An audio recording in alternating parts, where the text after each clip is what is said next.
Welcome to this week's edition of the Nation's Capital Sports Show, where it's most definitely on.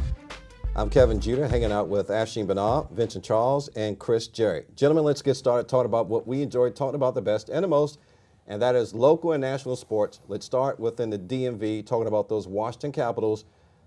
A few interesting things happened in the trade, but before we get to that, currently in the Metropolitan Division, the Washington Capitals are hovering around 5th place at 73 points. As mission critical comes part into the next few weeks, it's going to be important that they stay afloat, win often, and score often. In terms of the trade that happened, that came and went, George McPhee made a couple of interesting trades, including parting ways with Neuwirth, and also acquiring a goalie that was traded 5 times before landing on the doorstep of the Washington Capitals. Afshin. Yeah, they got Yaroslav Halak from Buffalo, who actually right now will be a backup for Braden Holtby, and I think that's actually a good move. It gives Holtby some competition because Halak loves playing this game, and he's done well wherever he has been. And of course, the bigger move they made before Halak was getting the left winger Dustin Penner from Anaheim, Bruce Boudreau's team, who used to be a Capitals coach. So he's here now, and he's going to work on the line with Ovechkin and Backstrom, I believe it is. So it's going to be interesting, but they are on frozen pond right now. They've got to win as many games as they can down the stretch. Chris.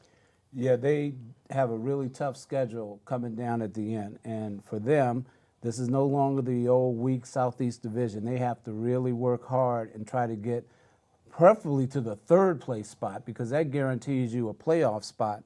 But they definitely need to make sure they get in the top 8. And right now, they're just outside that. Vincent.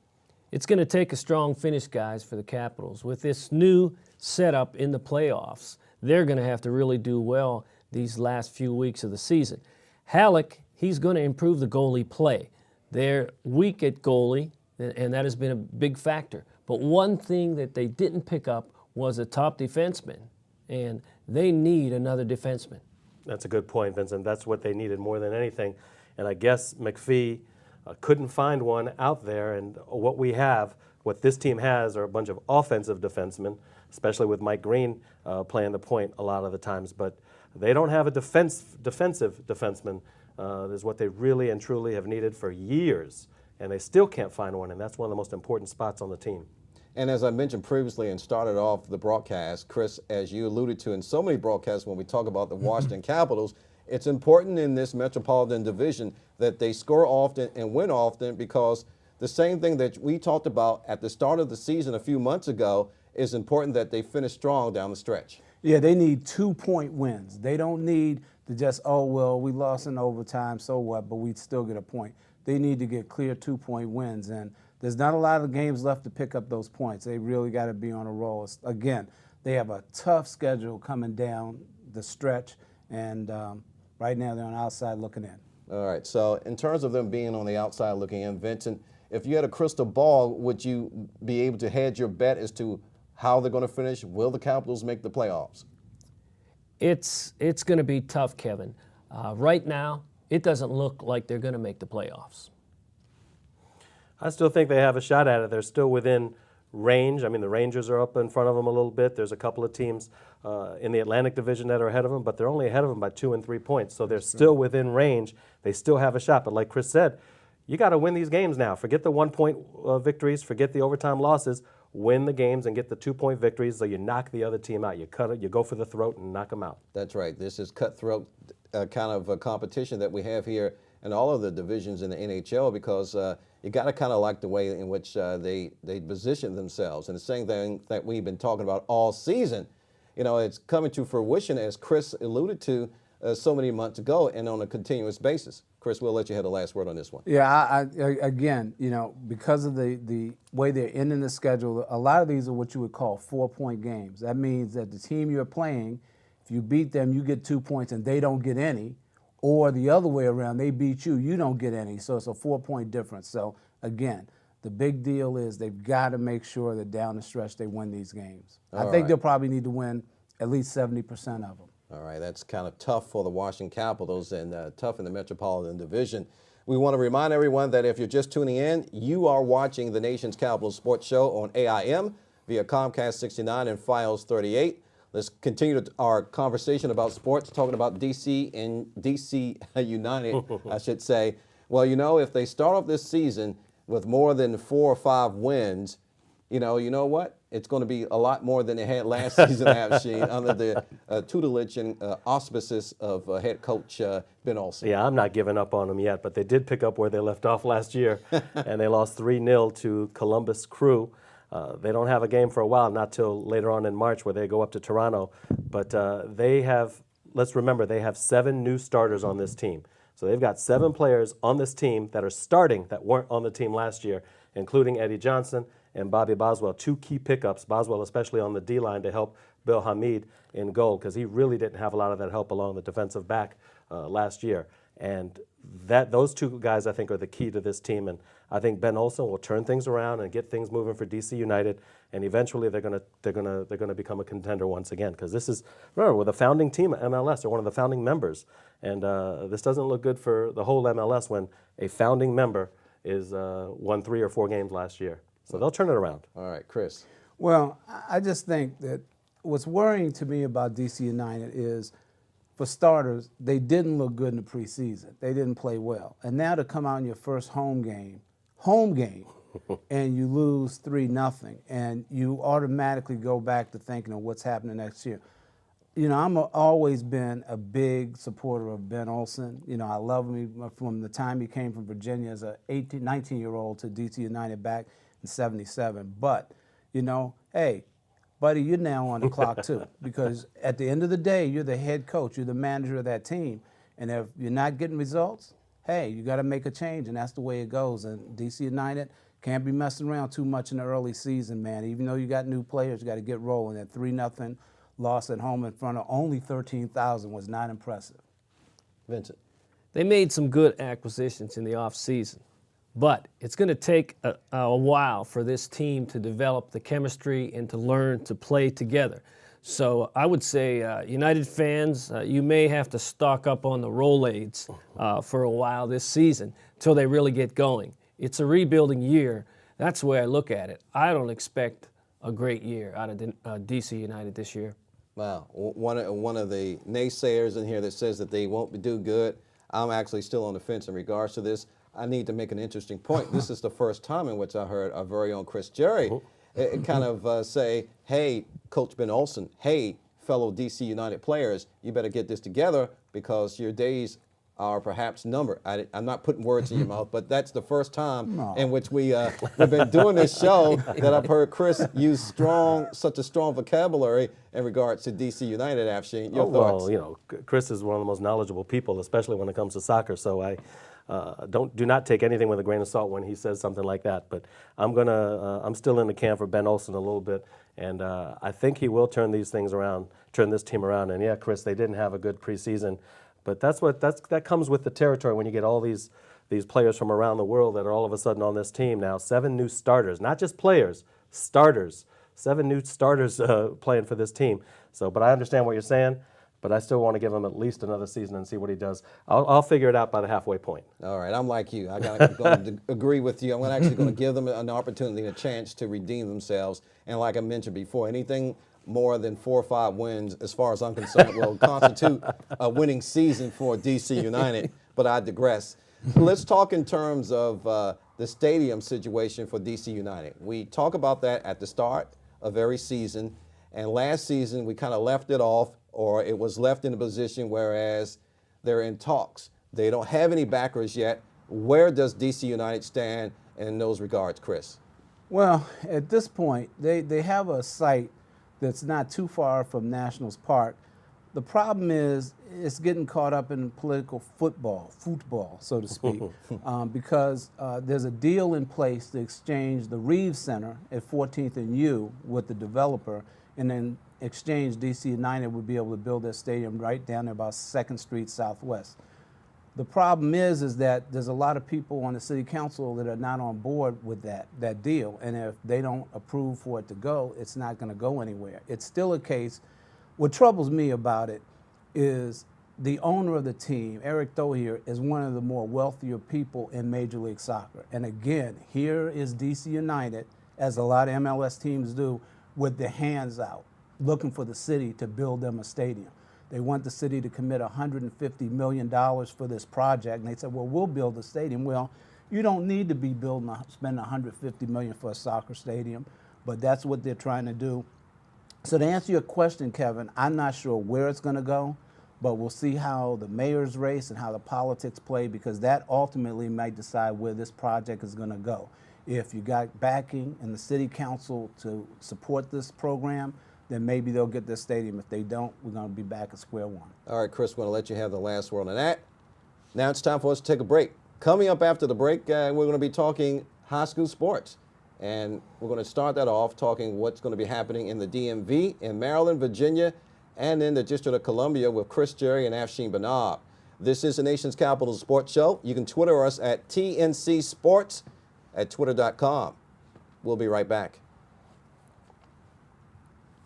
Welcome back to the nation's capital sports show, where it's most definitely on. I'm Kevin Judah, hanging out with my colleagues in Afshin Banab, Vincent Charles, and Chris Jerry. Gentlemen, let's continue our conversation talking about what we enjoy talking about, sports here in the DMV. But before we get to that, you can check out our Facebook page at Facebook/TNCSS. And so without further ado, it's now time to talk about our high school sports segment with Afshin Banab and Chris Jerry. They're going to tell us what's happening in the Maryland, D.C., and Virginia WAC, DCASS, ABC, FBI, whatever. HIJKLMOP. Afshin, take right. it away, man. All right. Chris, my man, you ready to talk about high school basketball? Let's do it. Let's do the DCSAA. Let's talk about that first. Now, without getting into a lot of stories about this, I think it's a watered-down league, a watered-down championship, but that's another story. Roosevelt defeated the Murray Frogs at the Verizon Center, 57-53 for the DCSAA title. What do you think about that? Well, as I always tell you, it's funny that D.C. wants to still call itself a state. That's what the S in the DCSAA is. But you know what? That's a good season for Roosevelt, because the fact is they won the DCIAA regular season in a tournament, and then they got put in this. One of the controversies about this DCSAA tournament was that Roosevelt was entered, and they were like the number 5 seed. Exactly. Now, how do you get to be the number? Not only were they the number 5 seed, 2 public schools, were put as higher seeds than them. And there's never been an explanation as to why. It's probably something to do with the folks running DCSAA not knowing what they're doing. But I'll digress. But it was a good season for Roosevelt. And as you say, them Fighting Frogs from Murray, that's who they beat. Roosevelt goes on to win that, so they take care of that. Now, a game that we attended, Paul VI, they did a wonderful job in the WCAC. Actually, they won like 3 medals, if you want to say that. WCAC champs, boys and girls, and then Paul VI went on to win the Virginia Independent League. But they just put a whipping up on DeMatha, didn't they? Yeah, they did. They were really, really impressive. And if I got to go right back to DCSCAA, the number 1 seed in the regular season in that league was St. John's. St. John's, right. St. John's, a team that Roosevelt beat in the Washington State. Right. So maybe Roosevelt might have something to say about being the number 1 team or the best team in the D.C. area. But yeah, Paul VI, very impressive for both the boys and girls to win the WCAC and then to go down state to Petersburg at Virginia State University, where they won the Virginia Interscholastic or Independent School Athletic Association. And they played Cape Henry. Cape Henry. They're not a bad team. Cape Henry is a ranked team. It's in the Norfolk, or rather that Virginia Beach area. It's it's kind of like the top private school down in that area. They don't have private schools down in that area like we have a lot up here that play basketball, but Cape Henry is one of the best, and Paul VI took them out. Let's go back to public schools in Virginia, and let's talk about not only the Wakefield Warriors, but the state championships, especially those at Robinson High School. Wakefield ended up losing to Henrico out of Richmond in a very good game. They just couldn't get it past that level, though. Yeah, they couldn't get it by Afshin, and Henrico is the defending state 3A champions under the old classification. Now Henrico is 5A. And so Wakefield, put up a gallant fight, but on a day where they really needed more than just the main player, Dominic Tham, to have a great game, Wakefield couldn't do it, so they came up just a little bit short of trying to get to Richmond for the state championship. So now Henrico will go to Richmond. Henrico actually play at home, basically. Well, they'll play at Scope Center, I should say. No, they'll play at VCU. Is it VCU? Okay. Now, one of the interesting things about this tournament is the way things happen is Wakefield, who won the 5A North, they lost to Henrico. Right. The team that Wakefield beat in the Potomac. 5A North Potomac, they went and beat the 5A South champion Maury. So in the state championship game, you're going to have the two teams that lost their regions. So I don't know if that's ever been done when you've got the two regional runner-ups being in the state championship game. And then, of course, I know we have to go in a second, Chris, but Whitman did a good job in Montgomery County, Maryland. Eleanor Roosevelt's done a good job in PG County, but overall it's been yet another great year for high school basketball in the DMV. Well, you know, Ashley, and you and I, how many years have we been doing it? Forever. You know me forever going to high. That's where you like. If it's a high school championship game, you likely to see me there somewhere. So it's been a really good season for high school in Maryland District and Virginia. Great year. Yeah, great year. And Kevin, I expect nothing but another great year next season in high school basketball. All right, thanks much, Afshin. Thank you. All right, and as always, there's never any losers because these young people give it their all. And All the that's a time. good thing about it. All the time. Heart and soul. That's right. No doubt. But when you get to collegiate and when you get to the pros where winning and losing makes a difference, well, that's a different story. different story, yeah. So that segues us to college basketball. There you go. And we're going to talk about the Maryland Terrapins versus UVA. Although the Cavaliers, nationally ranked Cavaliers, really didn't need this win at all. No. But perhaps the Terps needed it. They finished off the regular season 9-9. They won that game 75-69. They go on to the ACC tournament play. And so this is their last year in the ACC as they go off to the Big Ten next year. It's the last hurrah in the ACC. They needed this win against Virginia, but you know what they really need? They need an ACC tournament win. They need to win the ACC tournament probably to guarantee themselves to get into the NCAA tournament. A tournament championship win will guarantee them that, but I think anything less, and they'll be watching the dance at home like a lot of other teams. Vincent. A nice regular season finish, guys, for the Maryland Terps. But like you say, I agree with you, Avsheen. They got to win the tournament in order to get in, and I think that's only proper too, because they're 9-9 as an ACC team, and their overall record isn't that impressive this year. So, yeah, it's a ACC tournament or bust. Chris. Well, I agree with the guys. They're not going to be able to get in and win a couple. They need to win the ACC tournament, and quite frankly, if they don't win the ACC tournament, they may not even get an NIT bid. I mean, that's how mediocre Maryland's season has been. But it was, a big win. As you see with my orange shirt, I was out there at the game today. It was a good overtime game and the last ever game in the ACC for Maryland for basketball. But it was it's an impressive thing. Your Cavaliers, let's not put anything aside when you talk about Virginia. I mean, they won the ACC regular season title. That is a big deal for UVA and Charlottesville. Well, 16-2. This is only the third outright title that they've won outright. So, yeah, it was a big win. All right, let's move on because we have a couple more minutes and we're going to need to talk about the few other teams that are in the DC or DMV. Okay. Georgetown, Howard University, George Mason, American University, and then I mentioned George Washington. Now, the last time we talked, we said that Georgetown was doing good, and they had a couple little bumps along the way. George Washington was doing good. So let's talk about those and start wherever you want to start, Ashley. All right, Georgetown, they're a little bit better off than Maryland, but they've got to go deep at least into the Big East tournament to make the NCAAs. At least they've got to go deep. Maybe they do have to get to the finals and even win it. So they're in a bind. They're on the bubble right now. As far as George Washington and the Atlantic 10, they should be in the dance. They've had a great season. I don't see anything that would preclude them from getting an invite to the dance. George Mason out of the Atlantic 10, they're not going anywhere unless they win the Atlantic 10. American University, they've got to win their Patriot League championship to get an invite. They've had a good year, but Patriot League will only take one winner, and they've got to play Boston University for that championship. If they win that, they go. So it's up or down, depending on what team you're rooting for in the DMV. Yeah, well, it looks like only a rosy outlook for perhaps George Washington, but, Chris. Yeah, I think Howard and George Mason, forget it. Forget about it. They're not going to win their tournament, and they're not going to go to NIT. They have really not very good seasons. And North Carolina Central in the MAAC, I think they're like 24-5. I mean, if Howard were to meet them by chance, they'd get blown out. But they wouldn't. Yeah, they wouldn't, because Howard is way down at the bottom of the bracket. I do want to bring up American University, though, because They've advanced to the championship game of their league. Now, they play games on home courts. They'll have to go to Boston University to play, but it's possible they can beat Boston University and get there. I want to go back to what you said about George Washington. Absolutely, I think George Washington is one of those teams solidly on the bubble, and because the A-10 is so good, I think they'll get in. But Georgetown and Maryland, I think anything short of outright winning their conferences will get them in. Georgetown, 7th in the Big East, not very good. Maryland, I think, is ending up like 8th or 9th in the ACC. So I think they're going. So GW, that's who we're watching in the city. All right, Vincent.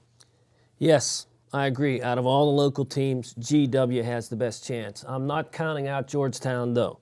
They have a chance, but it's going to take a great effort.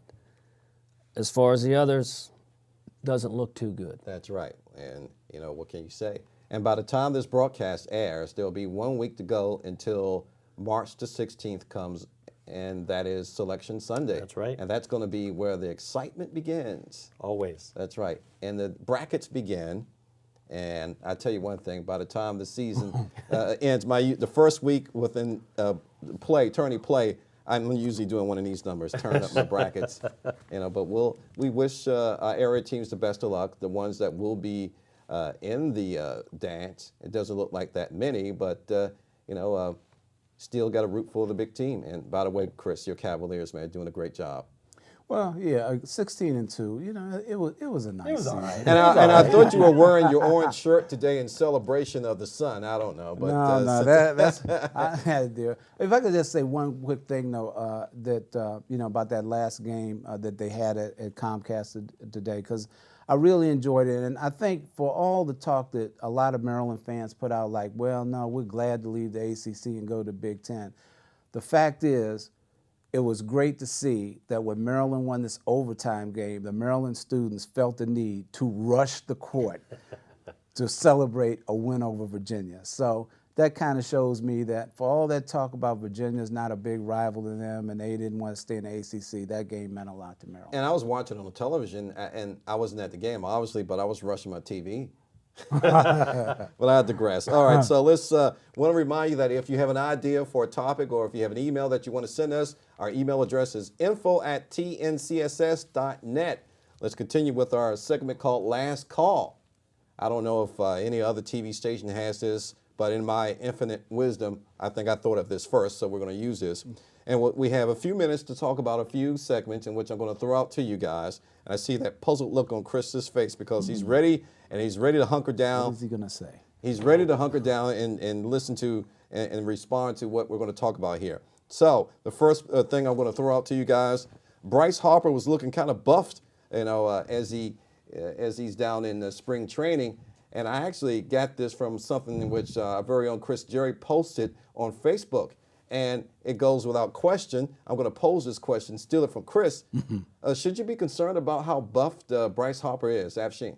No, I think he'll lose 10 to 15 pounds in spring training. Not concerned with it at all. It's something that he thought he wanted to do. He's going to try. But as a fan of baseball, I'm not concerned with it. I think he'll drop that weight soon. Vincent? I'm not concerned at all. I think it's just Bryce being Bryce, just trying to work hard, do his best to be in the best condition that he can be, and I expect a good year out of him. Chris? Well, I'm a little concerned when you're as buffed up as he. It is kind of interesting that on the first day of spring training, he had a T-shirt that said PED free. And if you didn't know any better, looking at how he looks now, and you went back a few years, you might think, hey, has he been juicing? Because he really looks abnormally big. All right, so we're going to let you in on that one. Redskins make Brian Orakpo their franchise player. Is this a big mistake? Your thoughts, Afshin? I don't know if it's a mistake. The light at the end of the tunnel is that it's only 1 year for $11 million, but I just don't think I'd give him something like that. He's not in the same class as Clay Matthews or DeMarcus Ware, who not only can get 10 to 12 sacks a year, but can also force 8 or 9 fumbles a year. The guy doesn't produce fumbles. He doesn't do a lot of tackling, especially the first half of every season he seems to play. But I don't know if he's worth it, but they gave it to him, and at least it's only for 1 year. Chris?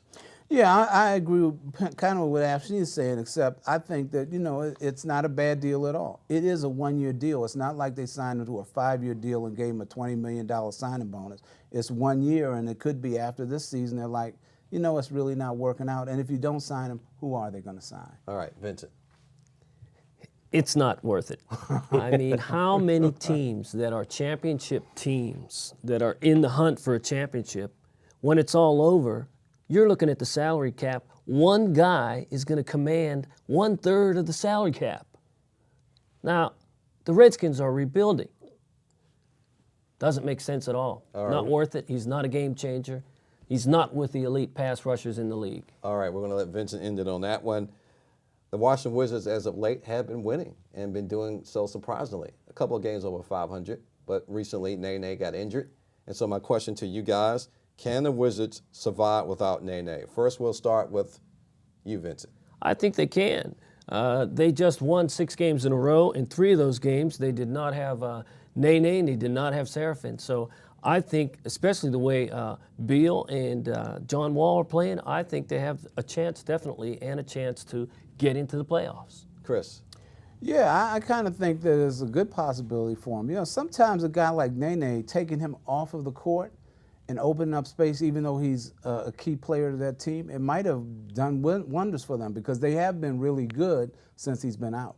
Afshin, we're going to let you have the last Yeah, word. I agree with the gents, Kevin. Marcin Gortat plays well.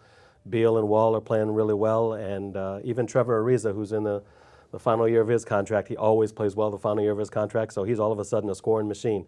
But they do not need Nene to continue and to make a playoff push. All right. Well, thank you very much, gentlemen. I mean, we've reached the end of our road here on the Nation's Capital Sports Show. Check out our website at www.tncss.net, and you can find out all the happenings in the DMV in regards to your favorite Washington team, be it college and high school. So we pride ourselves on that. Absolutely. All right. We also have a blog there, too. So if you go to the site, click on the blog. No one hasn't been posting. I'm guilty of that, too. But what can I say? It's whatever it is. But we aim to please and tease in that category of sports. Afshin, we have a lot of folks that always do a good job. And I'm pleased that they do because they make us look and sound good. They do. Devin Gallagher, Kevin Sampson, it always starts with them. Charles Smith, Felipe Diaz, LJ Lacoma, Ken Briley, Sally Galestino, Patrick McLeary, of course the man behind the camera over here, Craig Syfax in his UNC shirt, so we know who he's pulling for in the tournament. Yeah, no, and of course, that's right. And of course, always you can catch us on Arlington Independent Media Sundays at 3, Friday nights at 9:30, TNCSS. That's right. We also have a YouTube channel, too. And That's right. AIM also has a YouTube channel and their website as well. So you get double the pleasure of watching our mugs here and all of its wisdom, I should say. For the entire cast here at AIM and the Nation's Capital Sports Show, I'm Kevin Jeter along with Afshin Bernard, Vincent Charles, and Chris Jerry. We want you to have a great sporting day as well as a great sporting week. And thank you for watching the Nation's Capital Sports Show, where it's most definitely on. Take care.